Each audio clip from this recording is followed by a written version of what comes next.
Alhaji Pasuma ò lè bínú pé ti bá tẹ̀lé Sáfẹ́jọ́ tó bá náà dá kéka lè rí ni so wọn ò lè bínú kọ̀sán mọ̀ pé ọmọ ẹ̀ ní mí náà so ó lù fọ́ nìkan kó sọ pé àwọn fẹ́ dá kéka lẹ̀ kí wá sọ pé mi ì ṣe ọ̀dàlẹ̀ ní mí ní ẹ̀dẹ̀ níbi tó yà wọ́n pé bẹ́ẹ̀ àwọn fúnra wọn mo lè sọ pé àwọn náà fà ṣáwọn pípù yẹn ṣọ́ ń ṣe ẹgbẹ́ onífújì ládùúgbò wọn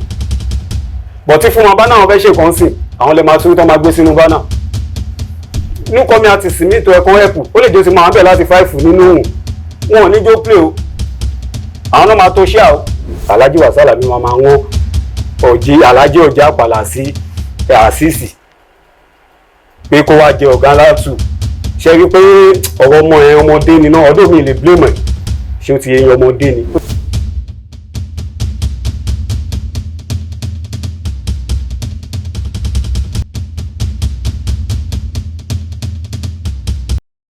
gbogbo ẹni tẹ́wọ́ mi lè orúkọ mi ni Alhaji Lateef Akorede Indomie Alago méjì 2 ọmọ Mọ̀gánlá ọmọ bíbí Kwara State ni mí mo ṣe kékeré mi ní Sùúrùlérè pọ̀ kò pẹ́ tí mo fi wá sí Gbélérin lórí Òkòkò Michael ní Ìbà ń bí báyìí so mo lè sọ pé Gbélérin Òkòkò ń bí ni mo ti ṣe kékeré mi ní Ìbà.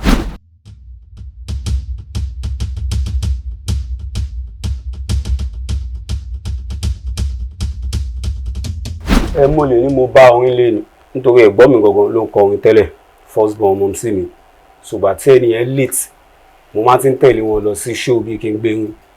kí n bá wọn ṣíwó ń gbà mí ṣùgbọ́n tó máa late ní 98/99 lèmi ṣẹ̀ṣẹ̀ wá gbégbó orin yẹn fully lèmi ṣe ní tí mo ti ń lọ ń gbá jump fáwọn èèyàn káàkiri kí n sọ pé 99-2000.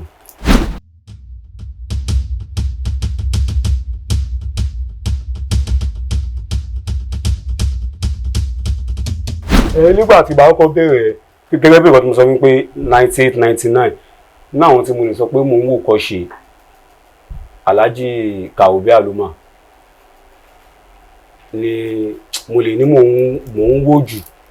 láwòkọ́ ṣe ń gbà yẹn bó ṣe ń kọrin so kó tó di pé Ọlọ́run á ṣe alábàápàdé mi àti Alhaji Mudashiru Sáfẹ́jọ́ Àmàmà ní 2005 so láti 2005 yẹn àjọṣepọ̀ tó wà láàrin wọn àti wọn ó pọ̀ gan-an láti gbà yẹn àjọṣepọ̀ tó wà láàrin wọn àti wọn ó pọ̀ gan láti 2005 ìgbà yẹn mo fẹ́ ṣe lọ́ńṣì ni mo ṣe lọ́ńṣì mo wá invite wọn wá sí lọ́ńṣì mi yẹn so gbogbo nǹkan tán yìí ṣe wọ́n dúró tì mí wọ́n ṣàwọn nǹkan tí mi expect àwọn àti Alhaji Kaobi ni mo jọ pè so Alhaji Kaobi ò láǹfààní àti wá sí lọ́ńṣì yẹn so Alhaji Sáfẹ́jọ́ Àmàmà wọ́n cover bí wọ́n tẹ́ pé ẹ̀ tí ẹ lè mọ̀ pé bóyá a ṣẹ̀ṣẹ̀ mọ́ra wa bí àti ń jọ ṣe wọléwọ̀de tẹ́lẹ̀ so àti gbá yẹn ni mo ti ń tẹ̀lé wọn káàkiri láti 2005.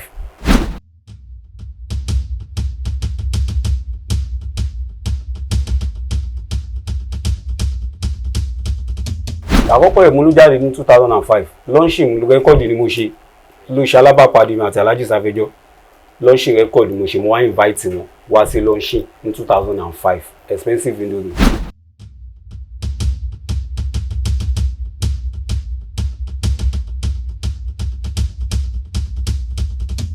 so láti 2005 yẹn mo máa ń lọ sílé wọn mo máa ń lọ ságbo wọn mo máa ń lọ sí show wọn wọ́n máa fún mi mic tí bá tètè dé show máa play a máa pọ̀ eléré mi náà tá a máa meet bẹ́ẹ̀ a máa fún wa mic a máa kọrin tí mo bá pẹ́ dé show bí wọ́n ti fẹ́ gbé mic lẹ̀ wọ́n máa pè mí wọ́n máa fún mi mic so nígbà tó máa di so àjọṣepọ̀ yẹn ti wá ń dánmọ́ wọn ti mọ̀ mí dáadáa mo lè pè wọ́n pé àmúkọ ní kí ni sà àbí jọ́ṣẹ́ wà ní kí wá kí so mo máa lọ́dẹ̀ máa ń welcome mi gan tí bá délé wọ́n máa pè mí jókòó wọ́n máa advice mi wọ́n máa bá mi sọ̀rọ̀ ṣe dáadáa pẹ̀lú mi bí láyé ṣe lọ lélẹ̀ bí yàn ṣe ń ṣe lélẹ̀ so bá tó máa di 2009 mo wá ya fídíò sí the Expensive Indomie yẹn olóòtẹ́ kan á pè ní Bóyè wọ́n ṣe ṣe òtẹ́ ń gba ìlú òtẹ́ yẹn lánàá nínú Bóyè so gba àjọṣepọ̀ tí mo ti máa lọ ń bá wọn létà àtijọ́ ṣe ìrẹ́pọ̀ yẹn ti wà ń bẹ̀ so bá ṣe wà ní òtẹ́ yẹn jọ yẹn èmi tí wò pé náà àwọn èèyàn tí wò pa àwọn ọmọ Sáfẹ́jọ́ wọ́n ti ń kọ́ọ̀tì mi sínú àwọn CD wọn láìfù tó bá ṣe ń gbà yẹn kọ́tà ní tèmi ṣe rẹ́kọ́ọ̀dì késẹ́ẹ̀tì ni késẹ́ẹ̀tì náà fi rìlíìsì rẹ́kọ́ọ̀dì mi ní 2005 ń gbà yẹn CD ò tí ì jáde ó ṣẹ̀ṣẹ̀ ń lo CD ni so gbà yẹn CD ti wà lórí gbá so wọ́n ti ń kọ́ọ̀tì mi sáwọn iṣẹ́ wọn tó bá jáde ibi tí bá ti gba máìkì èmi náà àwọn èèyàn bá rí mi tí ń pa ọmọ yẹn Savage ló ń tẹ̀lé sí so àti ibẹ̀ nìkan tó ti ń bí alágo méjì tún yẹn bọ̀ nìyẹn pé so ìfẹ́ tó ní sí mi nígbà yẹn tèmi bá ti débẹ̀ advice bí kan tún gbé mi nígbà mi tí ilẹ̀ bá ṣú àwọn náà máa drop mi sí ibi kan pé from there máa continue journey láti lọlé so from there ló bí alágo méjì tún pa Savage ti ń like ọmọ yẹn àwọn ayédè ti rí pa kí ni mo fẹ́ ṣe alágo méjì tún so bí dẹ̀ ṣe fi lọ wọn pa ó ti lọ nìyẹn pàtó dẹ̀ jọmọ tọ́kùn nífẹ̀ẹ́ sí dáadáa náà ni tọ́dẹ̀ ìpa ọmọ yìí náà dẹ̀ ṣe dáadáa ó ṣe déédéé kò ń ṣe ọmọ bẹ́ẹ̀ so wọ́n kàn fún mi lálágo méjì tún ní 2009 ni mo di alágo méjì tún so àti gba ẹmu tí ń lo ago méjì.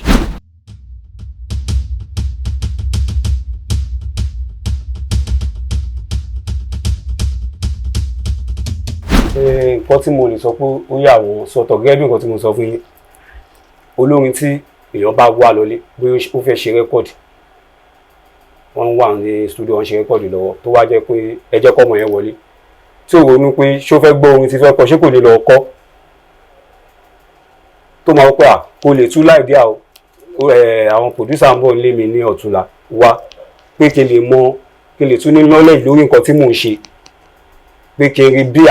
àwọn producer àtàwọn gan tó bá wá báwọn ṣe ń ṣe so ẹ wo àwọn ọ̀rẹ́ pọ̀ bẹ́ẹ̀ pé àtúnjọ máa lọ studio máa jókòó bí wọ́n rí ìkọ́dì lọ́wọ́ so àjọṣepọ̀ yẹn ti wà gan pé wọ́n finú tọ́ mi wọ́n free mọ́ mi gan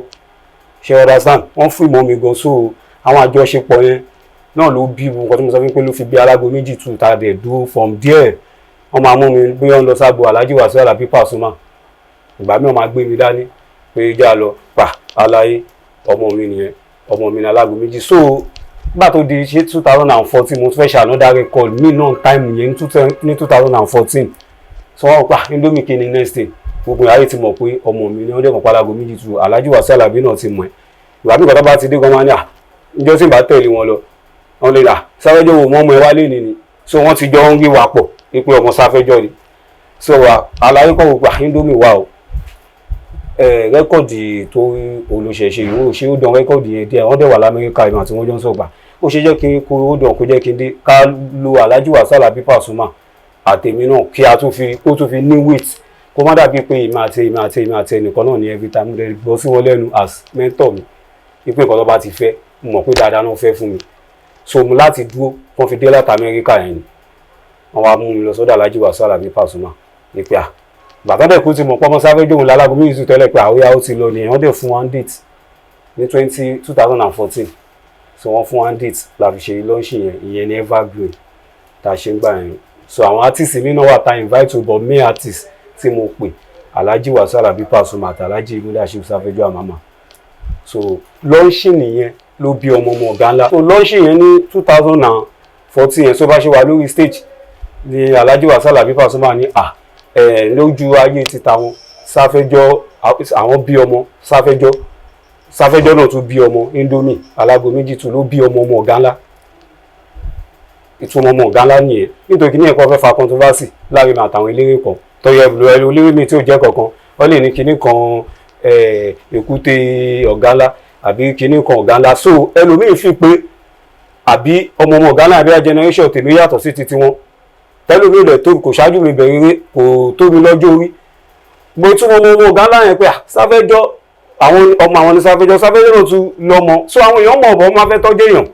pé kí èèyàn ṣáà lè sọ̀rọ̀ ẹ ọ̀dà sàn gbà ọmọ ọ̀gá sọ tẹ́lẹ̀ ń bá mi lóye pa ọmọ ọ̀gá ńlá bóyá kinní kan ọ̀gá ńlá lòun á fẹ́ máa gbọ̀gbà tẹ́mi mọ ibi tí mò ń lọ èèyàn tó kú sọ bẹ́ẹ̀ tó jẹ́ ọ̀gá gbogbo wa tó jẹ́ nọ́mbà wọn wa wọ́n tún là dáadáa lórí stage ń bẹ̀ pé ọmọ ọ̀gá ńlá lójú ayé tàwọn Savage náà tún bímọ tó ṣe ń múyan gbọ̀n tó jẹ́ ọmọ tó dúró wọ́n dẹ̀ tún là dáadáa wọ́n repeat lórí ṣe pé káwọn náà wo ọmọ Savage kọ́ mọ̀ pé Savage ogun òkèrè tó lè níwó ọmọ báyìí so tí bá wo àwọn kọ̀lísì mi kankan mi tẹ́lú bí bá ti fi èmi kàn máa ń dá wọn nù pé wọ ibi tèmi lọ lèmi lọ ń tèmi so.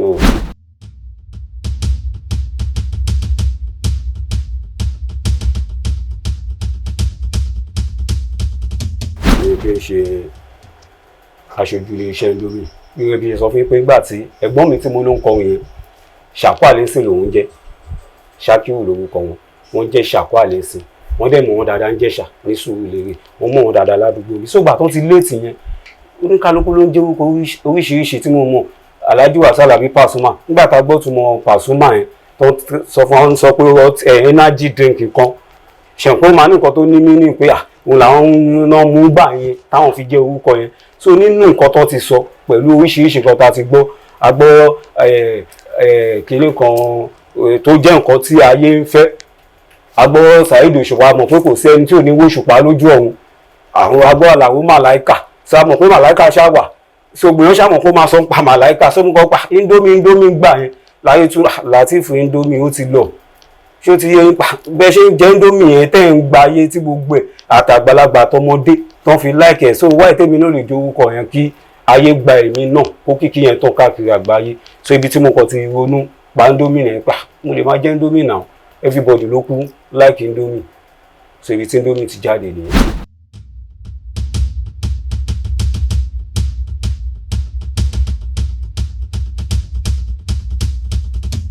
ṣẹ́rí mo sọ wípé 2005 mo ṣe rẹ́kọ̀dì nígbà táyé ìsìn ayé digital àwọn èèyàn ń lò ń sìn náà lójú alálọ́gì lèmi fi ṣe rẹ́kọ̀dì so ẹ mọ nǹkan tí yóò ṣeré pé olórin awáǹbì kan onílù awáǹbì kan àní ríra wa báwo mo ṣe fẹ́ ṣe àwọn wà lórí stage gan-an ṣe mistake ṣé o ti yẹ so báwo mo wá ṣe fẹ́ ṣe pé mi máa wà nínú ibì kan elégbé awáǹbì kan onílù awáǹbì kan báwo mo ṣe fẹ́ ṣe kí ni mo fẹ́ ṣe wẹ́ ṣèbí àwọn èèyàn ṣáà ń ṣe bíi tèmi náà wọ́n dẹ̀ ń ṣe èmi náà ṣe mẹ́rin so àníyàn pé màá ṣe yẹn ti wà láàmú tó bá ti jí láàárọ̀ ìrìázà ni mo lè dájọ́ kó lórí kí n máa gbéwò yẹn kí n máa ṣe ìrìázà fúnra mi pé kí n tún lè gbé sórí so ìjọ tó dẹ̀ níjọ studio yàwó tí yóò ti yá náà nìyẹn in fact ó yẹ engineer Fatai kan lọ bá àwọn fọwọ́n kẹ́ lẹ́fàd ní studio yẹn ó ń wò pa ẹ̀ dẹ̀ sọ pé ọmọ yóò ṣe rẹ́kọ̀dì bó ṣe pé bí ṣe èmi ti play lọ fún mo fi pé mo ṣe wọ́ọ̀mù lọ́wọ́ ni pé normal tá máa ń ṣe tẹ́sí báyìí tá máa ń ṣàkàpẹ́là yẹn ni èmi kàn ṣiṣẹ́ lọ wọ́n dẹ̀ ti ń fa sí lọ ìlú tí ń lọ nǹkan pé àṣekò tó kàn ti dá mi lókàyè tèbí wọn ní gbogbo nǹkan tó ti ń ṣe yẹn náà ló ti ń ṣe lọ mú wa ní àṣé mo ti ṣe nìyẹn ni ó yẹ ká bẹ̀rẹ̀ gé mo sì lè ṣe ju èyí tí mo kọ́kọ́ ṣe lọ sóhun mi tútù balance báyìí sìn so máyẹn tún pa irú courage wo mo ní pòun láìkì ìmọ̀ra àti bọ̀bọ̀ tó wà lára ẹ̀ ń gbẹ ẹsẹ̀kẹsẹ̀ gbígbà owó mi gbà tí mo bọ́ta ó tún kí mi pé mo máa láìkì kí èèyàn ọmọdé kó dá rẹ̀ lójú pé òun máa ṣe nǹkan kó dẹ̀ ṣe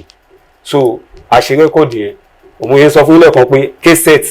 kò ń ṣe cd késẹ̀tì náà fi rìlíìsì rẹ́kọ̀dì yẹn gbà yẹn so àwẹ̀ ń bọ̀ later on in pause so cd ti ń jáde àwọn èèyàn táwọn fún ẹlòmíì tá a bá fọ́lọ́ mi késẹ̀tì yẹn á ní òun ti convert tó jẹ́ àwọn ní faragan ṣé ó ti yé àwọn ní kẹ̀kẹ́ náà pep pé òun ti convert rédíò òun sí cd tó ń lò ń sìn so aláti wípé àkí la fẹ́ ṣe la ṣe wá lọ print cd kọ̀ késẹ̀tì làwa fi release lọ ń lò so time yẹn làwọn èèyàn ẹ̀ṣẹ̀ ń convert sí cd so ló fi jẹ́ àṣẹ̀ṣẹ̀ wá lọ print cd ó ní expensive Indomie tí mo ní àyèbí ẹ̀dẹ̀mí àti Alhaji Muda ní àjọṣepọ̀ wa ló ti kọ́kọ́ bẹ̀rẹ̀ tá a ṣe fi jọ wà díẹ̀ ní ibẹ̀ gangan ló ti bẹ̀rẹ̀.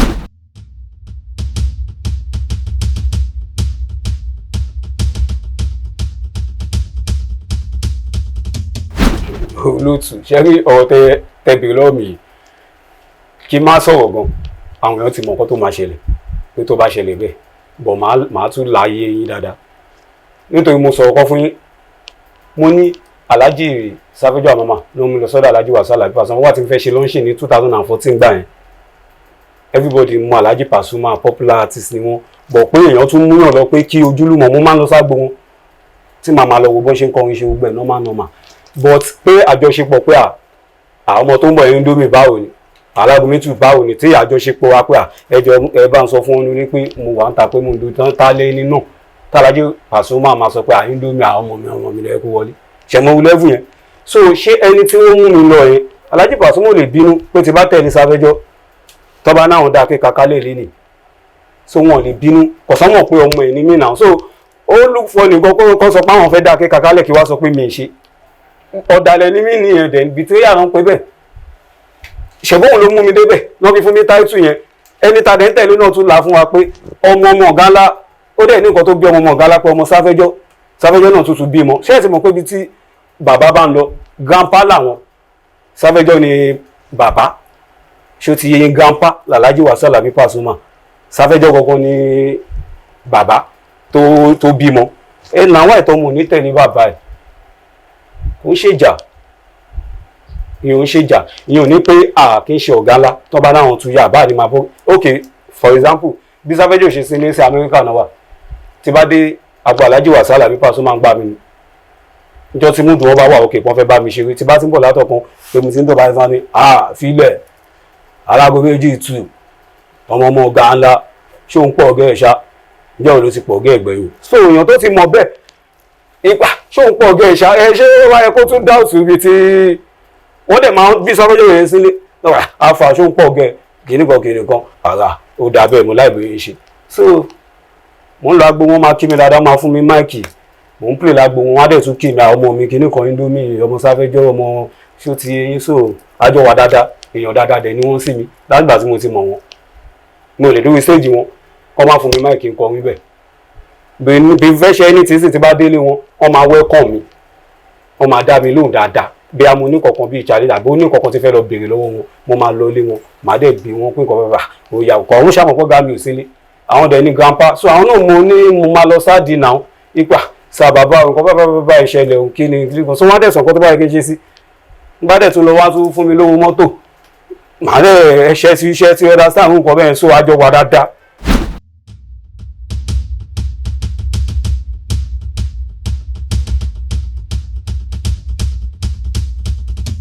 ṣẹ́rí olóòtú nǹkan tí mo sọ pé ó fà ká má tàn ra wa ọlá pé nǹkan tó ń ṣẹlẹ̀ ní industry everybody fíkó tó ń bá kàn sí one line àbí tó ń bá ti gáǹtì tàbí fóun kó nǹkan ọ̀hún ṣó ti eyín ṣẹ́rí àwọn tí wọ́n dá ẹgbẹ́ yẹn lẹ̀ àwọn èèyàn tó jù wá lọ ni ò tá a bá níbi iṣẹ́ fújì bọ́ wọ́n ń ṣe fúnmà ní òye tèmi wọ́n kọ́ wọn fi pé fúnmà náà láyé fi mọ̀ wọ́n onífújì náà fi mọ̀ wọ́n bọ̀ mo rí bẹ́ẹ̀ ni pé wọ́n ti ra wọn pé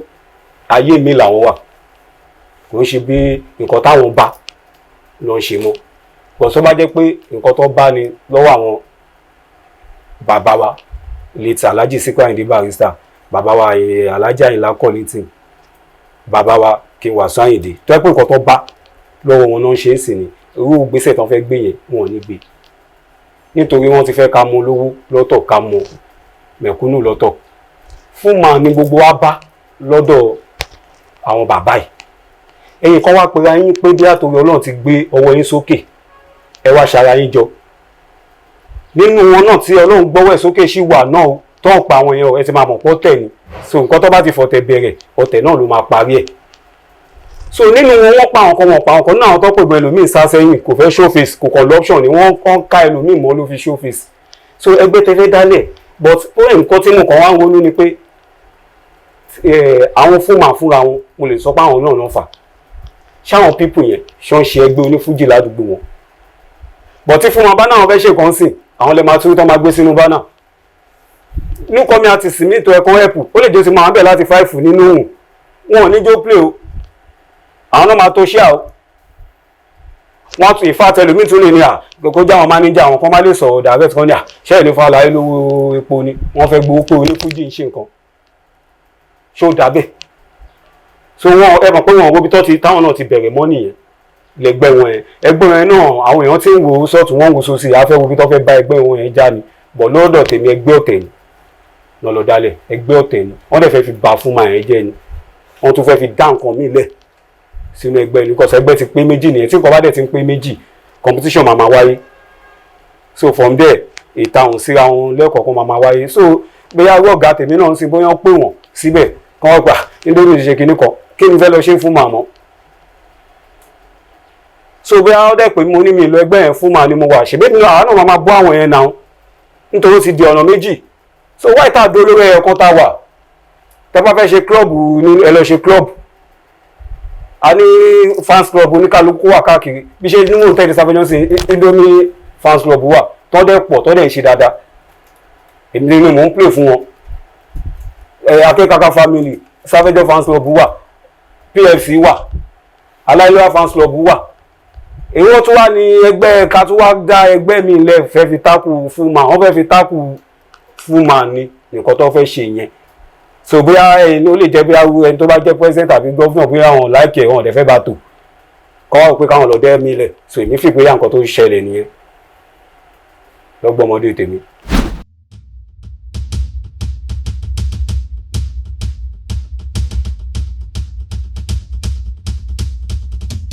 ẹ̀rí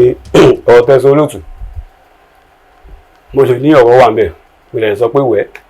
kò ń ṣe ìjà ló ń gbé onífújì tuntun ní jáde tí ọba mọ ṣẹ́ńṣẹ́ onífújì tó bá mọ ṣẹ́ńṣẹ́ ẹ wú ọmọ kan lẹ́njọ́ mẹ́ta yìí sìn mo sọ pé mo lè sọ pé ìjà mo lè ní kó ń ṣòwò ọmọ ẹ mo grant interview ẹ ọmọ kan báyìí bí àṣìṣe alápá tí àbí kí náà ń pè ṣé ó ti yé yín so mo wo interview ọmọ ẹ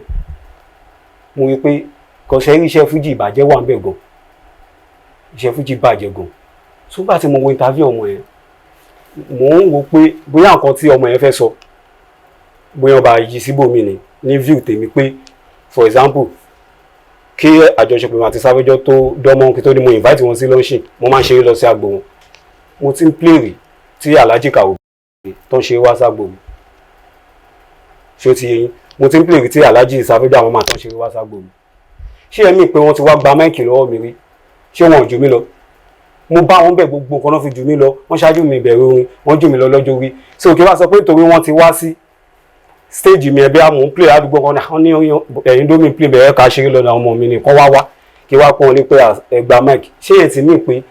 wọ́n ń gba máìkì lọ́wọ́ mi rí kí wá fi sọ̀rọ̀ èmi fi pé bí àwọn tó fẹ́ sọ kò láni pé bí àlàyé ti wá gba máìkì rí lágbo ohun tọkọ̀ gbọ́ pé òun play níbì kan but tó bá jẹ́ nǹkan tó wà ní ọkàn ẹ̀ṣá ní another way pẹ̀lú nǹkan tó sọ yẹn ó bàjẹ́ gan because ó kéré èmi tí mo ní ọmọ Savage ní ṣojú mi lọ lọ́jọ́ orí ṣó ṣáájú mi bẹ̀rù orin ìgbà tí mo ṣe rẹ́kọ̀dì mo sọ yẹn tí mo dẹ̀ ní mo invite àwọn èèyàn yí ẹ̀ tí mo ṣe rẹ́kọ̀dì táwọn èèyàn dẹ̀ wà ń bẹ̀ so ṣe bó ṣà nígbà kan tí mo ti ń gbá jump play kó tó di pé mo lè lọ ṣe rẹ́kọ̀dì alálọ́ọ̀dẹ̀ mo ní mo ṣe ṣóun ti ju èmi lọ ṣe mọ̀ pé nǹkan tó sọ yẹn sì ìbàjẹ́ ni ó bàjẹ́ ni so mo rí pé pẹ̀lú pẹ́sọ̀ tẹ̀ bèrè pẹ́lú mi máa fi pé kí mo lè sọ kán fi mọ̀ mí ó fẹ́ kí òun sọ̀rọ̀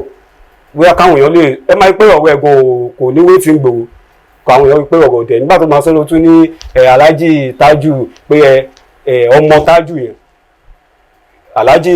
Tájù Àpàlà ó ní ẹ̀wọ̀n ni Alhaji Wasiu Alabi wọ́n sóhun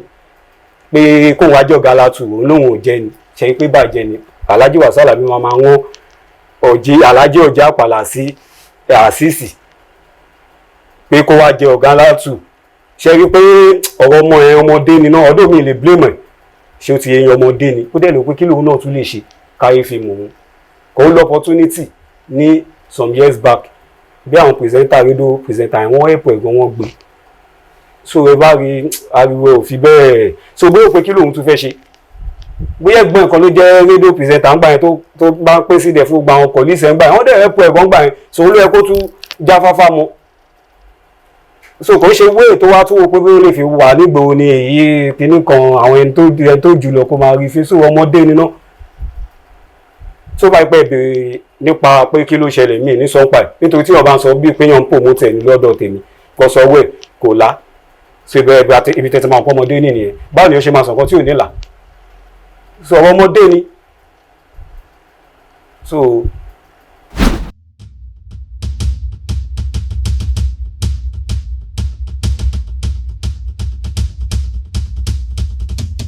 ṣe olóòtú nǹkan tí màá kàn sọ fún yín ni pé mo ì tí ì gbọ́ mo ò dẹ̀ lè sọ pé mo ò gbọ́ because tá a bá wo years back nígbà tí Alhaji Wasiu Alabi Pasuma àti Alhaji Saheed Dr. Saheed Òṣùpá tó ní misunderstanding gbà yẹn wọ́n ní Alhaji Saheed Òṣùpá ó ti lọ ẹgbẹ́ awo ẹ̀yin ya mi ò ẹ̀yin kìíní kan ṣé ó ti yé gbogbo àwọn nǹkan bẹ́ẹ̀ àwọn ló wàá fi bò tó bá ti dórí stage báyìí kìíní kan ẹlẹ́yẹ kìíní kan àgbà ẹlẹ́yẹ ló ń sọ bọ́tálàjì Wasiu Alabi bá dórí stage wọ́n ní wọ́n mú Kùránì wò pé Kùránì lèmi gbójúlé o Kàábà lèmi gbójúlé o ṣé ó ti yé yín sórí yàrá sọ pé èèyàn wọ ẹgbẹ́ awo ó lè jẹ́bi tẹ́lẹ̀ dà tí ẹ̀rọ mọ̀ lẹ́gbẹ́ awo tí wọ́n bá dẹ̀ ní Ọlọ́run lòún gbójúlé láti gòkè so nǹkan tó ń gbé ìwé mi sí Ọlọ́run lèmi gbójúlé òkìkí mi lè má ti tó tiwọn bọ̀ mo dúpẹ́ bí tí mo ṣì bá dé nítorí mo bá àwọn kan bí iṣẹ́ fújì tí mo ní mò ń ṣe yìí tọ́dọ̀ ń wò mí wájú ń sè pé káwọn náà ti ẹ̀ dàbí ń dómì mo dẹ̀ bá wọn ni o ṣé ó ti yé yín so ẹlòmíì náà tó tún gbé mi náà tó ti là mí èèyàn tó là mí yìí ò pọ̀ kò sẹ́mi bá wẹ̀yìn sí àwọn èèyàn tèmi rí lẹ́yìn tí mo bá tí mo ti là wọ́n ti pọ̀ gan o níbi tí Ọlọ́run náà ṣàánú èmi náà dé níbi iṣẹ́ fújì lẹ́nìí tó dẹ̀ jẹ́ mo bá wọn ni kí ni ṣé káwọn yẹn para wọn ni tí mi ìdẹ̀ṣẹ́ gbáwo tó ń ṣe so àwọn tó wà wájú tèmi náà èèyàn so ó ń pẹ́ kóníkálukú nǹkan tó bá ti pè oníkálukú ni kó ṣe.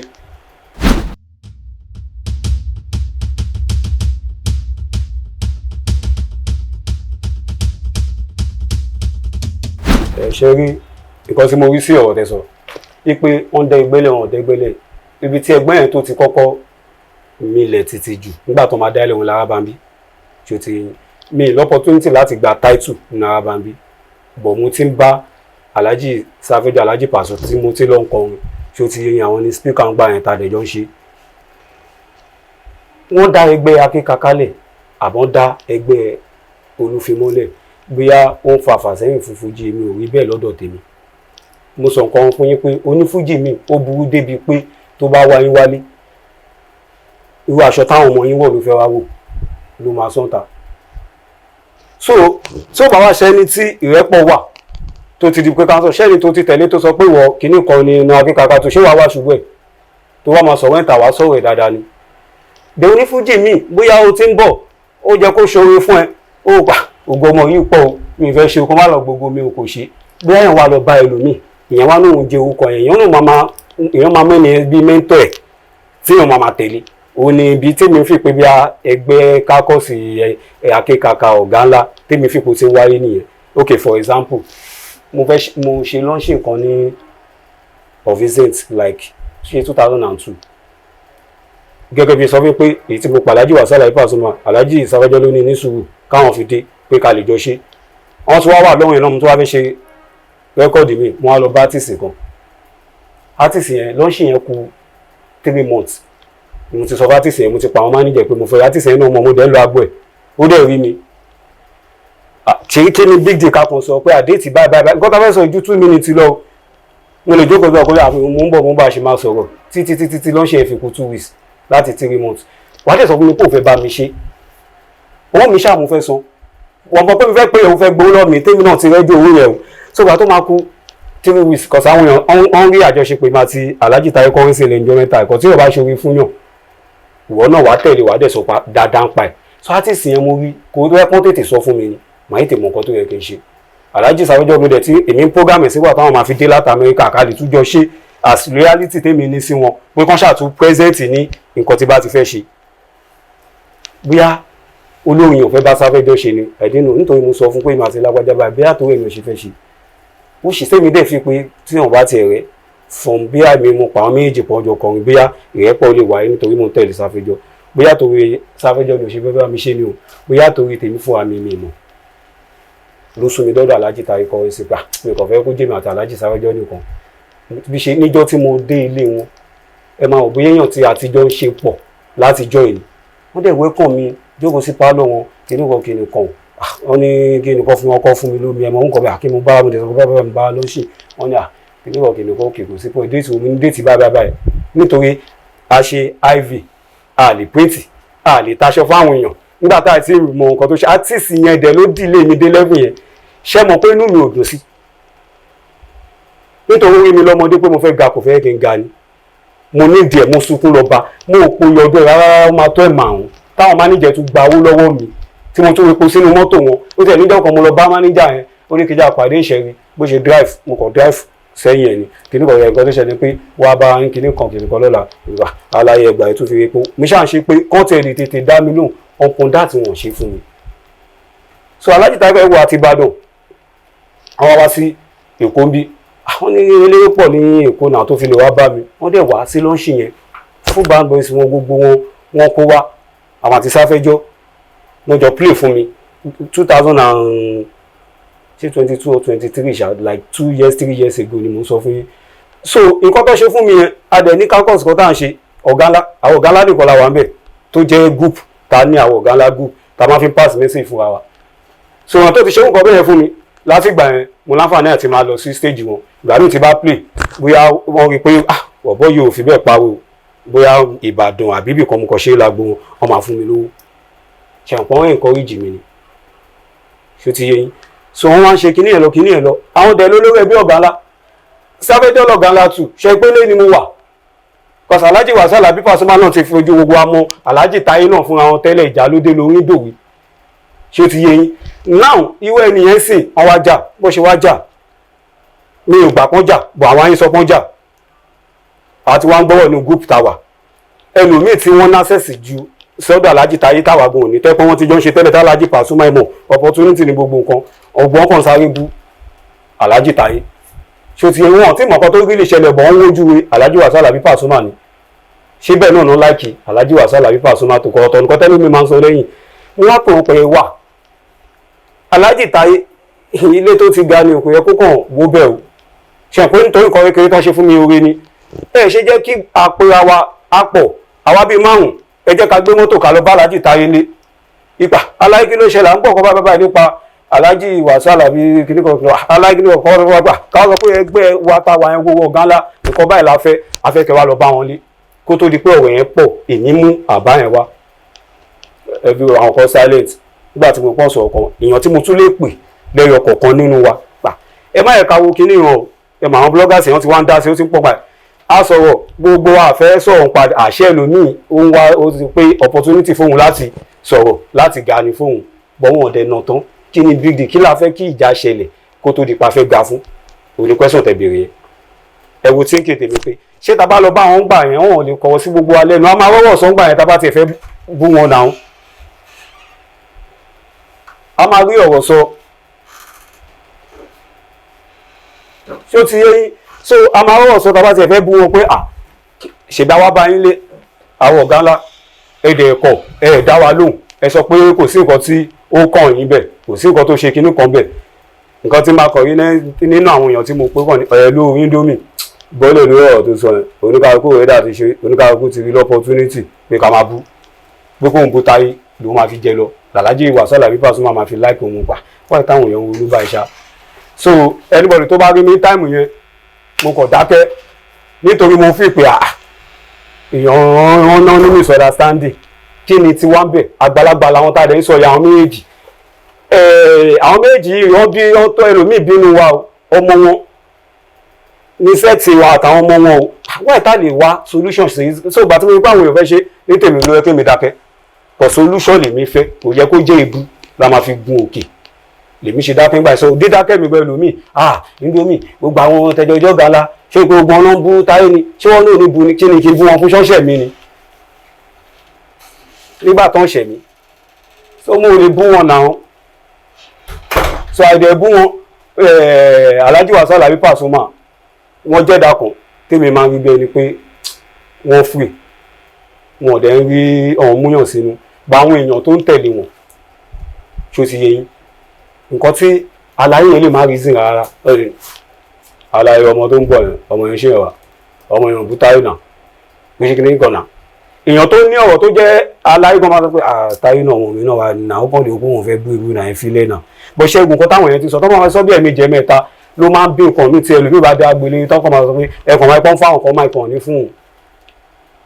ṣó ti yẹ kí ni ṣé dandan ni ká búyàn ní ọ̀rọ̀ tẹ́sán ló bí ọ̀rọ̀ yìí o ṣé ìgbà tọ́gbàlagbà méjì jẹ́ tẹ́mi ọmọdé tí mo wá pẹ̀yìn tó kú apá wá ẹ jẹ́ ká lọ tó bá yẹ pé lóòótọ́ la nífẹ̀ẹ́ ọ̀gá ńlá tí a dẹ̀ fẹ́ kí ẹbí wa yẹn bàjẹ́ wáì tí a gbé mọ́tò ká lọ bá Alhaji Taye Ìbàdàn ká lọ bá wọn jánu lé wọn pé wáì tó ń fi ṣe bẹ́ẹ̀ kọ́ wá explain fún wa pé kò rí bẹ́ẹ̀ o àtẹ́ bá ń pé kò rí bẹ́ẹ̀ àfihàn tó bá dijọ́ Tuesday ẹ wá bá ẹ pàdé wa lọ́mọ́lé tó bá wá ṣe ń gbà yẹn la máa sọ̀rọ̀ náà mo dẹ̀ sọ pé kọjá ká ṣe wọn gbà ojú ayé ni gbogbo wọn wá lọ́dọ̀ aláyé pé kàlàyé lè láàkì wọn ṣé ó ti yẹ so reason èmi ìdẹ̀ ní bá dọ́dọ̀ Alhaji Wasiu Alabi ọmọ wa kí bàbá ẹ̀ ni mi dọ́dọ̀ Alhaji Taye ọmọ wa kí bàbá ẹ̀ ni bálájì Taye gan rí mi sè ọ̀n ṣe kálàjì Taye wá sọ pé nítorí mo jálágo méjì tù pé sábẹ́jọ́ mò ń tẹ̀lé kí wá dórí séjàn kan wá ní kọ́ máa fún mi mic ṣé ó dáa ni tó bá ti ṣe fún mi níjọ́ pé mi náà dàbí tiwọn máa sọ fún ọjọ́ pé ṣe rántí ìkàtẹ́ ṣe fún mi máa ń wọlé tè ìbólérè kan ló ṣe tiẹ̀ ń sìn fún mi yẹn ó dẹ̀ wà nù mí gbọ̀ mú wò pé ṣóhun ni àbáwọn máníjẹ mi ìdẹ̀ wá sí social media bí ṣe ń sọ ọ̀gán sí mi ìdárúkọ ẹ̀ nítorí mi ní nítorí pé kí lè ga kí wá bu ṣó ti yẹ yín sìn ìgbà yẹn tó ẹ pẹ́ mo ti ń play lórí stage Alhaji Wasiu Alhaji lórí stage Alhaji Saheed Òṣùpá mo wá ń kọrin pé èmi o èmi ní Indomie o ọmọ ọ̀gá ńlá o ṣé ó ti yé yín eléyìí ẹ̀dọ́ ẹ̀ bọ̀ ọmọ òní ẹ̀ ẹ̀pà bá jẹ́ kí ló dé oníkọ́ pa mẹ́kì nítorí mo dá ọkọ pé èmi ọmọ Alhaji Wasiu Alabi Pasuma pé ibi iṣẹ́ kọrin stein tí mo ń kọ pé stein ó dẹ̀ ní kọ́ pa mẹ́kì kò ń ṣe pé ó sọ lẹ́yìn ó sọ ṣojú èrò ni àwọn ẹni inú náà di ọ̀rẹ́ àpàpàdodo sí làwọn jọ ń ṣọ̀rẹ́ o ṣe mọ̀ kọ́ fìyà jẹ nítorí ẹni yẹn wọ́n fìyà jẹ mí náà nítorí gbà tí mo ń kọrin béèyàn tí mo wá ẹ̀pọ̀ ẹni yẹn lọ́wọ́ pé kíní kọ́ ní ilé mi dẹ̀ ni wọ́n ti wá kọrin kò ń ṣe pé bí a mo ṣe lọ ládùúgbò mi tún ni o táwọn èèyàn ti wo pọ̀ opportunity bí akọ́jú mú kọrin kọ́ fi wọ́n lẹ́wọ́ pé ilé tó kú jẹ́ kíní ọ̀hún ní normal pé kọ́ ṣe bẹ́ẹ̀ Alhaji nígbà yẹn dẹ̀ ní Alhaji Wasiu Alabi nìkan ni ò kí ń ṣe bẹ́ẹ̀ bí ọ̀kọrin bíi Màláíkà tó bá dórí stage wọn wá ní kó kọrin bí ọ̀kọrin bíi Alhaji Saheed Òṣùpá tó bá dórí stage Alabi Pasuma wọn á filẹ̀ bọ́ńlá jégúnlẹ̀ bí ọ̀kọ̀dé gbólóbìnrin kíní kan owó ti jọ́ tó wá lé ní ìgbẹ́gẹ́ ṣé ó ti yẹ yín ọmọ afílẹ̀ wọn ò ní sọ pé torí ẹ̀ pé torí bó ṣe ń kọ pátá yẹn pé kó má gorí stage tàwọn ṣé kẹ́ni yẹn ṣe bẹ́ẹ̀ fẹ́mi ṣe mọ̀ pé òun yẹn ti pẹ́ bọ̀ ó wà nú mi o kọ̀ mọ́ wọn sí tó bá pè ládùúgbò mi àbáwọn fáǹsì wọn mi kò lè yá mi lára láti lọ ságbo wọn kọ́ tún ṣègbọ́n ní ẹnu pàmákì kọ́ má lọ fún mi lẹ́sẹ̀ lójú ṣe kò lè gùn mí lọ́ọ̀sì lọ́bẹ̀.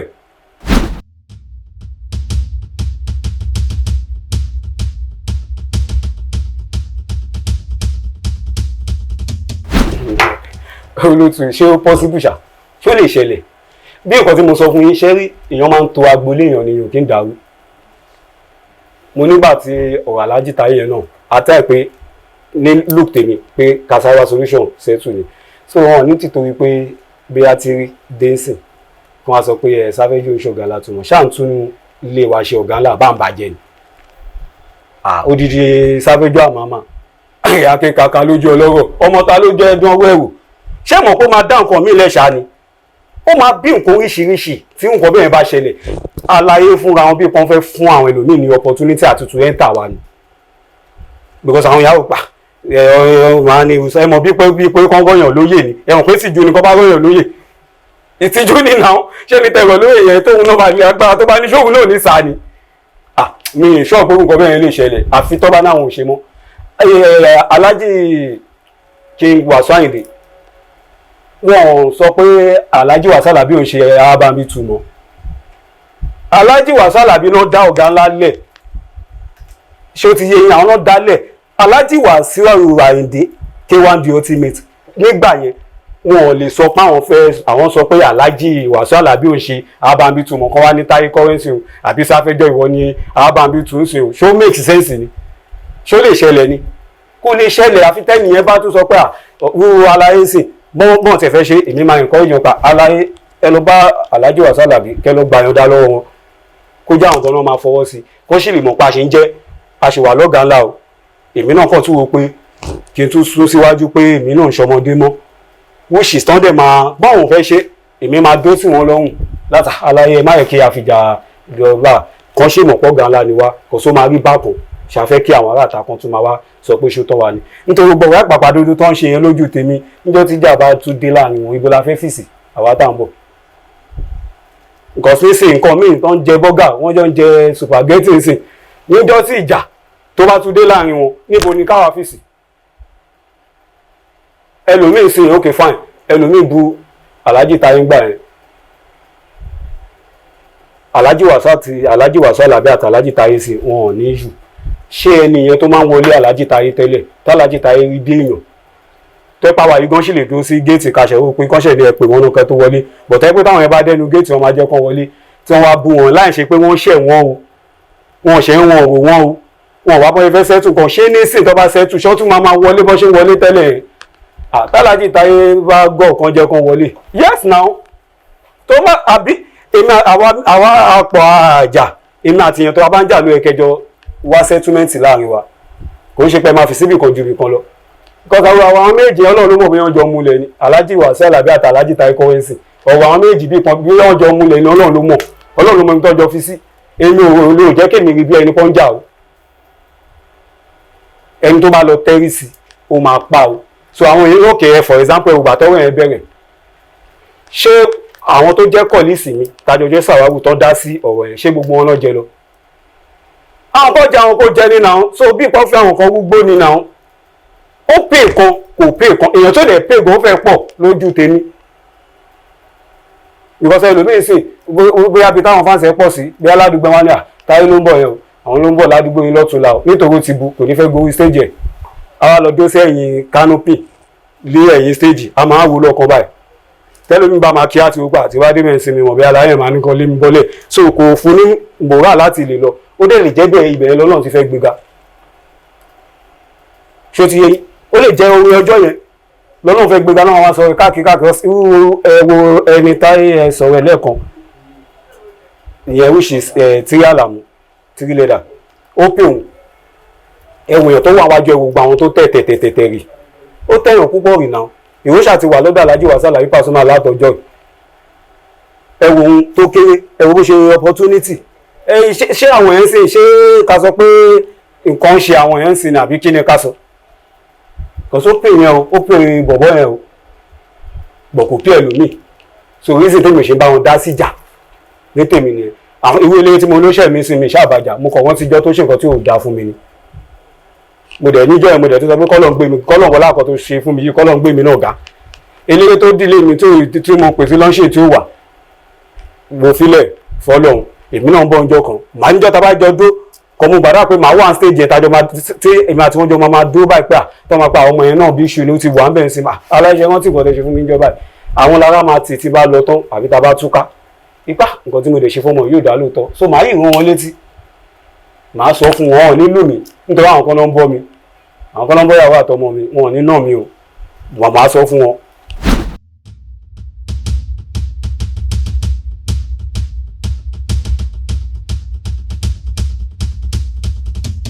ẹ ṣe gòlótù ṣé nǹkan tẹ́mi kọ̀wé sáré yẹn ṣé rí bá ṣe máa ń gbé ọ̀rọ̀ bàdẹ̀ ṣe máa ń gbọ́ ọ̀rọ̀ nígbà míì èèyàn lè gbọ́ ọ̀rọ̀ kó fàbínú èèyàn dẹ́ lè gbọ́ ọ̀rọ̀ tí akọ̀ rẹ̀ rìn so mo fi pé eré tí Alhaji Taye Currency àti Alhaji Wasiu Alabi Pasuma tọ́jọ́ máa ń ṣe ó pọ̀ ju nǹkan tó wá padà wá sọ tó wá díjà lẹ́yìn lọ kò yàn tó fì láti lè ṣeré sọ pé kinní kan wá ń bí ọmọ mi wá ń bí kinní kan tí Alhaji Wasiu Alabi dẹ̀ ní kánà bó ṣe jọ wà so tó bá wá sọ pé bí àwọn òbí sèrè pé èèyàn kan ló kọ́ Einstein tí nǹkan kékeré yẹn kó wá di kọ́ ta máa gbà bí ẹni gbàgbọ́ tí èdè lọ́wọ́ ní tí ó ti yẹ ojú lọ́wọ́ nú bíi pé kí àwọn èèyàn ti máa ṣọ́ èèyàn kó ti máa wá ìṣubú ẹ̀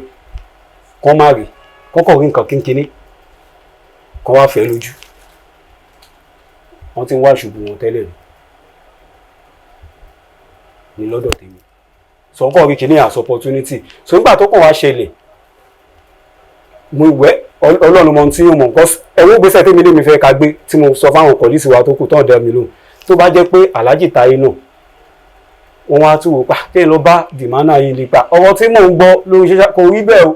o ẹ mọ̀ ọ̀tọ̀ lọ orí fún ọ̀tọ̀ lọ́wọ́ kínní mo ẹ̀sẹ̀ pé káwọn náà tún sáré ṣe ń gbà yẹn bọ̀tì gbà míì èèyàn kí mo bí tọ́wọ́ máa já sí tó bá ti wá ohun tó tán láwájú pé àkí la fẹ́ ṣe báyìí nǹkan tó yẹ kí wọ́n kàn sáré fomi pa láwájú pé àṣẹfẹ́ máa lọ gbé fáṣú ṣàwá fi pa nǹkan tèmi rí nìyẹn láàrin àwọn méjì dé sí èmi ò dẹ̀ lè dá sọ́wọ́ àwọn méjì nítorí mi ìmọ̀ bí tọ́jọ́ di sísẹ̀ àwọn méjì yẹn eléré kan tó bá ní kinní kan pé nítorí òun bá ń bú Alhaji Taye inú Alhaji Pasuma náà kò ṣe pé bí ó fi bẹ́ẹ̀ dò bẹ́ẹ̀ náà pé kí Alhaji Taye yẹn kan wá ṣubú bọ̀wọ̀n lọ́ṣọ̀ nítorí àwọn tó dó tì wọ́n lọ́hùn wọ́n ti pọ̀ jù tọ́wọ́n pé ṣọ́mọ yẹn nìkan ni ṣọ́mọ Taye yẹn nìkan ni ilé-ẹjọ́ òun ló ṣẹlẹ̀ lè mí rí kò ṣe pé Alhaji Wasiu Alabi Pasuma láìka Alhaji Taye mọ́ gba àwọn èèyàn tó ṣe ń dúró ti dìmánà yẹn lọ́hùn ni di aláyé lọ́hùn ló ṣe ń fà tí ò bá ṣe yẹn ni èmi tó pé bí Alhaji Taye náà tún wò pé àtàwọn bá lọ wá kó má lọ wá ẹ̀mọ àwọn bọ́ìsì àwọn máa ṣàfẹ́ ṣe kí wọ́n lè máa lọ sí kan ya aṣọ wọn látẹ̀yìn àwọn nǹkan bẹ́ẹ̀ lèmi tún wò àbí kan lágbó wọn ẹlòmí lè mú gbogbo àwọn eré ìṣó lè wá bí ìgbà bẹ́ẹ̀ ló ṣe nǹkan tẹ̀mí fì nìyẹn o pé ó ti máa wọn Alhaji Taye yẹn náà kan wá bá àlàyé yẹn bí alẹ́ but bí àwọn nínú nǹkan tẹ̀mí fì pé wọ́n lè máa sá fún gọ̀gọ̀ síbi tó bá ti kọrin Paso ẹgbà o kọ́ tó kọrin tí wọ́n gan orin Paso náà máa kọ́ di sí wọ́n dẹ̀ ń kí wọn báwo ni èèyàn tí mo ń bá jà tí màá tún máa wáyìn tí màá máa kí àbí ìgbà tí mo ń bá ní mo ń bá yọjà olóòtú ibi tí bá tún dé wọ́n tún pa mo rí kíní kan fi sẹ́yìn tó tún pa wọn láfà sí inú ilé wọn wọ́n ní kó máa bá wọn ṣàdúrà fún Alhaji Wasiu Alabi Pasuma nígbà tí yóò ráyè ṣàdúrà fún ara tiẹ̀ gan mọ́ tó wá ní ṣó ti yé yín tó tún lè pa wọn láfà ìjókòó ṣé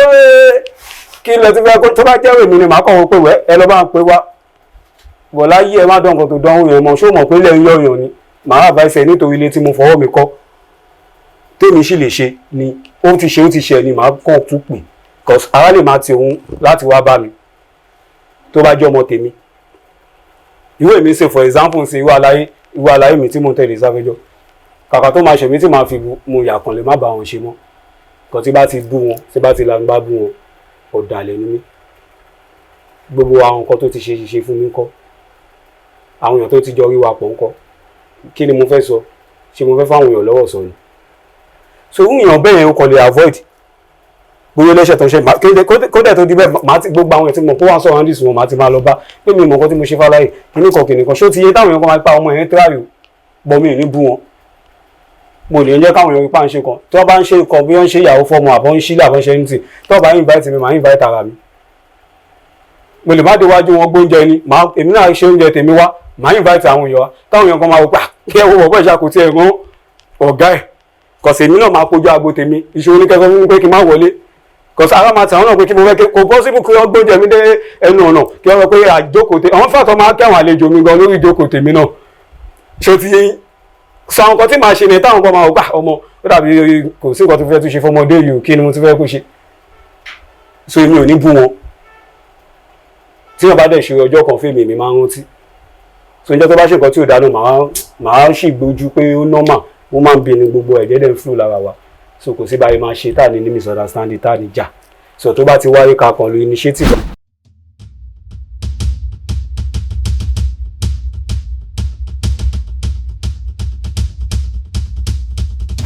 ṣe rí ọ̀rọ̀ Alhaji Tírílẹ̀ Dàtẹ́sọ mo sọ̀rọ̀ kan fún ilé ẹ̀kọ́ mi ní eléré ẹ̀ pé lọ́ọ́ ṣèlè mi tún fẹ́ ṣe mo tún fẹ́ sanwó ni o kò dẹ̀ dá mi lóhùn mo lè pò ìpò ṣe pé mo lọ lọ́jọ́ kan mi lọ́mọ o tó bá ló ń pín ibi kan wá tún ní wá màá tún lọ bẹ̀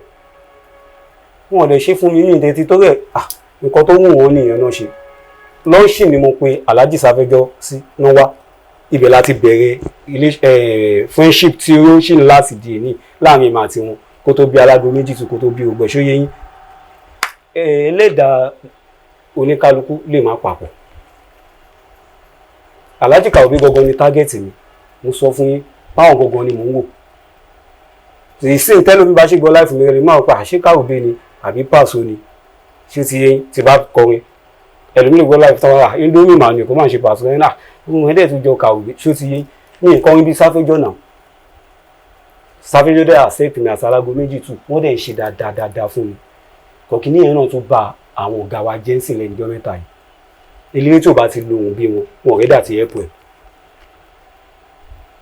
ṣó ti yẹn ọ̀rọ̀ Alhaji Tírí tẹ́sọ ni o because Alhaji Tírí náà tí a bá ní kàwé lóò pé ohun Táyé gangan ni Tírí ń kọ Táyé kọ́rẹ́nsì gangan ni Tírí ń kọ ló ṣe máa wò pé ṣáà àwọn orí mọ́ pé mo fẹ́ mọ Táyé níbi àwọn tẹ́lẹ̀ ọ̀hún lọ́lé wọn ọ̀dá wọn lò what of èmi tí mo kọrin bí Sáfẹ́jọ́ tọ́dẹ̀ accept èmi kọ́ Sáfẹ́jọ́ tí ò kọrin bí Alhaji Wasiu Alabi Pasuma ìbáwọn lọ gán látù ṣó ti kíní ẹ̀ ń ṣe lómìnà náà fáǹsì náà tó bá wọ pé ló fà pé àbí Tírí ni question ṣan gba ọ̀gá látù àbọ̀n gbà bí àtòrí Tírí ti ń kọ́pì Alhaji Wasiu Alabi ń sìn lẹ́lòmíì ń fì ipe àbí kan fún tù wọ́n dẹ̀ fẹ́ bá nǹkan jẹ́ ni tó bá dán wọ́n fẹ́ bá nǹkan jẹ́ ni so ìmọ̀ràn tẹ́mi máa fún Alhaji Táyé Ọlọ́run ti gbàdúrà wọn kan fa Tírí mọ́ra tí ó ti Ọlọ́run ti gbàdúrà wọn Ọlọ́run dẹ̀ ti ń gbàdúrà Tírí náà ń sìn òun náà ti ń wà òkè lèmi ò rí nǹkan tó fẹ́ fàjà níbẹ̀ bọ̀yìn tó sì máa bá wa ṣe iṣẹ́ yẹn ju Alhaji Wasiu Alabi Pasuma ni èmi mọ̀ pé tó bá sọ fún Alhaji ti pé ó yá lọ ní Táyé lọ bẹ̀ Alhaji Táyé ṣe kò sẹ́ni tó lè sọ fún Tírí kó ṣe láíláí Alhaji Wasiu Alabi nìkan ló lè sọ ló máa fi ṣe nítorí òun náà ti ríra ẹ̀ gbà èmi náà ti wà ń bẹ̀rẹ̀ níwọ̀nba náà ṣe bí mo ti wá bá ń rí ẹ̀ ṣe pẹ̀lú interview tí ẹ sọ ìkọsí mi náà gbọ́ tó bá jẹ́ pé bó ṣe rí nìyẹn lóòótọ́ kọ́ mi ìsínbẹ̀ bí ó lọ àbí ò lọ lóòótọ́ kọ̀sà àwọn eléré bàjẹ́ kinní kan ń sìn kọ́ máa pa ọmọ yàn nǹkan tí yóò bá ṣe nítorí wọn ń wá yes mo mọ̀ nǹkan tí mò ń sọ nítorí irú èyí tí mo sọ sí mo ní ṣojú gbogbo èrò tí ọmọ àwọn ní ṣé ti yẹ wọ́n dẹ̀ pa máìkì èyí tí mo ní mo lọ sọ́dọ̀ eléré yẹn gbogbo àwọn èèyàn mọ̀ pé eléré yẹn ni mo fẹ́ pè bí oṣù mẹ́ta tí mo sọ ọ́ dẹ̀ rí mi lójú agbo ẹ̀ lóòótọ́ tí mo kàn yán dẹ̀ mọ̀ pé nǹkan tí mo wá nìyẹn kó dẹ̀ ṣe fún mi ṣe mọ̀ pé ṣe ìrìn ṣe rọ́ nǹkan tó ṣẹlẹ̀ ni mo sọ ní ìdẹ̀ tí tó yẹ kí wá wo tí wọ́n láburú pé kán wálẹ̀ mo ṣe ń lo agbo wọn dì sí ẹni tó tiẹ̀ fún mi tí mo pè lọ́ọ̀ṣì tó wá yẹn mo ń lo agbo wọn sí wọn ti fún mi máìkì nítorí wọn rí pé mo ṣe lọ́ọ̀ṣì yẹn wọ́n rí pé mo ṣe wọ́n dẹ̀ pé irú wa wọ́n rí bí ogbẹ́ ṣe lọ pa irú ọmọ yìí náà dẹ̀ ni kò ṣe ta dànù yàn bá tún fa irú ọmọ yìí náà mọ́ra ṣe yín mo yẹn sọ pé bóyá àwọn ni bóyá mánéjà mi bọ̀ èmi ò kánà èmi ṣì ń lo agbo wọn tí bá dẹ̀ rí wọn mò ń dọ̀bálẹ̀ kí wọn mò ń pọ́n wọn lé bọ̀ nǹkan tó ṣe yẹn ó dùn mí o bọ̀ mò ń pọ́n wọn lé nítorí wọ́n jú mi mọ̀ bóyá tán bá wá gan bóyá ó lè má dùn so mo sáré ṣe wá sí fúnra mi mo dẹ̀ gbójú nìyẹn so Alhaji Wasiu Alabi Pasuma alágbá Ọlọ́run àwọn náà sì máa bá wa ṣe èyí tó pọ̀ jù nínú ọ̀rọ̀ àwọn méjèèjì yẹn kàn mo fi pé dàbí iṣu kan ta ní for now nínú ọ̀gá ńlá wá ń sin náà ṣì nìyẹn ẹ̀ka Alhaji Taye náà tó bá jẹ́ pé ẹ̀bẹ̀ yẹn òtútù tó mo máa advice Alhaji Taye kan wájọ́ kan wá balaye nílé kan wá kan máa wo nǹkan tí àwọn èèyàn fẹ́ sọ àbí kíní kan tẹ̀ wá ṣe wònà káwò bóyá tó bá ń lọ bí wọ́n máa rà sí wọn àbí wọ́n máa bú wọn ayé àṣàrí pé ìgbà tí yàn tún wá kí lè fẹ́ kó ṣe so máa advice lè fún wọn nìyẹn kan wá sí ilé ní Èkó ń bí kan wá bá Alhaji Wasiu Alabi Pasuma kan bẹ̀wọ̀n tó bá jẹ́ pé ẹ̀bẹ̀ tí mẹ́ka yìí ò tí ì tó àbẹ́ ẹ̀bẹ̀ gbogbo orí máìkì tí mò ń sọ ò tí ì tó bá jẹ́ tìrẹ nìkan wá ṣe yẹn náà so tó bá ṣe ayé àárẹ̀ o kọ̀sẹ̀ méríkì níyẹn bẹ́ẹ̀ ni pé àwọn ogun níjọ́ tó ń sọ̀rọ̀ yẹn tó dá iṣu ilẹ̀ bí àwọn ogun mí ni ẹ̀ báwọn èèyàn ṣe wá báwọn gbé kò dẹ̀ sẹ́dá tí ò lè ṣe mistake yẹn so advice máa fún wọn nìyẹn.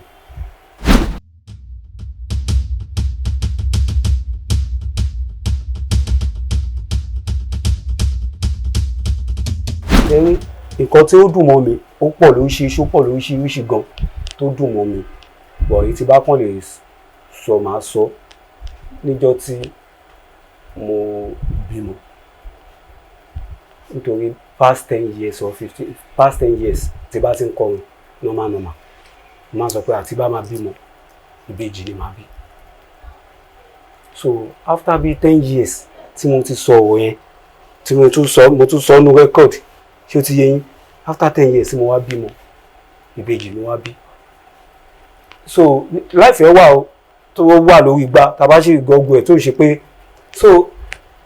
tí bá máa bímọ ìbejì máa bí tí bá máa lọ Mẹ́kà o máa ṣe double silver ni tí bá máa travel máa ṣe tọ̀ ni o so bá ti ìbejì yẹn wáyé ní nǹkan tí mo fipò wá dè nìyẹn kí ọ̀nà máa bí ìbejì kó dẹ̀ bí ok nígbà tí máa lọ Mẹ́kà mo kọ́ wípé àbí kí n má ṣe mọ́ pa mo máa sọ ní rẹ́kọ́ọ̀dù yẹn pé ti bá kọ̀sí mo ka gbogbo ẹ̀ bẹ́ẹ̀ mo tó tẹ̀lé àwọn bẹ́ẹ̀ ní antẹ́mù ni lóye kì í ṣe double silver tí mo ṣe so gọ́sọ̀gbò mo dé láti àìsí nígbà tí ọ̀rọ̀ travel call tún máa wáyé gbà kíníkan tọ́ọ̀ yẹn náà mo ṣe kan mo lọ Qatar mo lọ Dubai mo lọ sí Turkey mo dẹ̀ ṣe tọ́ yẹn tí mo fi wálé ṣó ti yé yín like ẹ̀wọ̀n kan tí mo ti sọ for years back ó dẹ̀ ṣẹlẹ̀ bẹ́ẹ̀ so jẹ́ dùnú fún mi pé ó máa ń fún mi múra mo sọ fún mi pé èmi ò rí pé kí wọ́n bá ṣẹ̀ṣẹ̀ búyàn lèèyàn máa fi ga nítorí mi ní determination nǹkan tèmi ṣe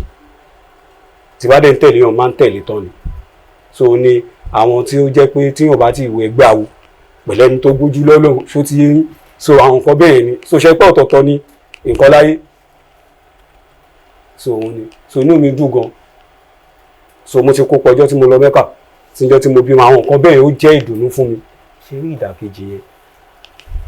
gẹ́gẹ́ bí rẹ̀ sọ pé kò sí bẹ́ẹ̀ dà ṣe máa rìn torí òní mi tí bá jókòó ń gbà mí mo kàn tún máa ń rò pé wẹ́ kéèyàn tún dúpẹ́ mo máa ń fi pé pẹ̀lú gbogbo ìgbìyànjú tíyàn náà ti ṣe pé yẹ kéèyàn ti jù báyìí lọ tó ti most of àwọn nǹkan mi ti máa ń ṣe fún artist eléré mi kò ń ṣe àwọn nǹkan tó yẹ pé bí èmi náà ti dé level yẹn tó yẹ kí n ṣe fún wọn bọ̀ nítorí pé bá ṣe jọ wà so wọ́n máa padà tó bá padà betray àbọ̀ ṣe wọ̀ kó máa ń dùn mí gan ṣó ti yẹn kò máa ń fi pa nǹkan tẹ́mi ò lè ṣe fún yàn ló ń ṣe fún mi yìí kò yẹ pé mo ti ní agbára dé level yẹn gan tó yẹ kí n ṣe bọ̀ máa ń fẹ́ ṣe pé kí o gba kájọ tẹ̀léra wa bẹ́ẹ̀ máa ń ṣe friendship onífújì dáadáa tájọ máa ṣe wọléwọ̀de bọ́n máa padà ń jojú.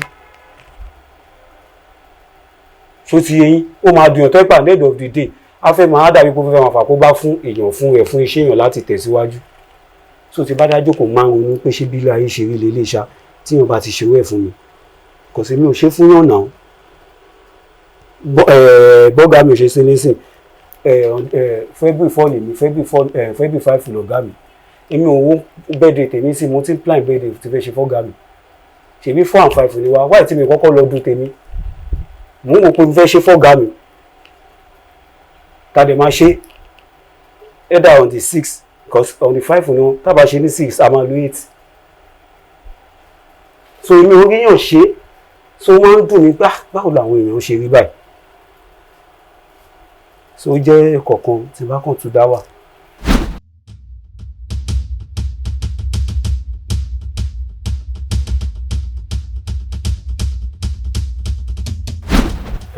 Òfin tó mélégún ló mẹ́lẹ́yà ìbéèrè yóò ṣe ìbéèrè tó jìnnà jù Alhaji Wasiu Ayinde ní wọ́n máa wá bá Alhaji Kollington tí rẹ̀ pọ̀ bá máa wáyé ṣó ti yé yín because inú nǹkan tí bàbá yẹn bí ẹni pé wọn ò respect àwọn bó ṣe bí wọn ò respect àwọn tọ́pá Alhaji Sikiru Barrister bá wà láyé wọ́n ṣàmà respect wọn bíi pé nǹkan tó ṣì wà láàrin àwọn méjì yẹn ni Alhaji Wasiu Ayinde ṣì ń gbé sórí pé mi ní respect wọn so ìyẹn ó dẹ̀ ń dùn bàbá yẹn wípé àbá bẹ́ẹ̀ mú jẹ́ náà tó yẹ kó respect mi so tán bá wa kọ́lọ̀ bá wa yanjú ẹ̀ kọ́lọ̀ jẹ́ kí rẹpọ̀ wà tó bá tún wà because kíní tẹ aṣọ ẹgbẹ́ kan tán ló ń dálẹ̀ yẹn káwọn bàbá yẹn bá tún kíní yẹn yanjú ẹgbẹ́ yẹn ó lè jẹ́ kan tó máa fi fọ́ fújì nìyẹn o bọ̀ fújì ta ní àwọn bàbá yẹn náà wọn fi lẹ́yìn sí làwọn kan tí ń dẹ́gbẹ́ mi lẹ̀ fún yẹn so kọ́ lọ sẹ́tù kíní yẹn kí fújì yẹn sì lè remain as fújì so táwọn méjì ò bá dẹ̀ sẹ́tù ẹgbẹ́ wọn yẹn bí wọ́n lè dálẹ̀ lóòótọ́ ọ̀dọ́ àmọ̀pọ̀tẹ̀ ni wọ́n fi bẹ̀rẹ̀ ẹlòmíì ṣọ̀tẹ̀ tó jẹ lọ o ṣé ti ẹlòmíì ṣọ̀tẹ̀ ó dẹ̀ fi jẹ lọ so kọ́lọ́n bá wa yanjú tàwọn bàbá méjì yẹn kọ́lọ́n ló lè yanjú ẹ̀ o kò ń ṣọmọ èèyàn.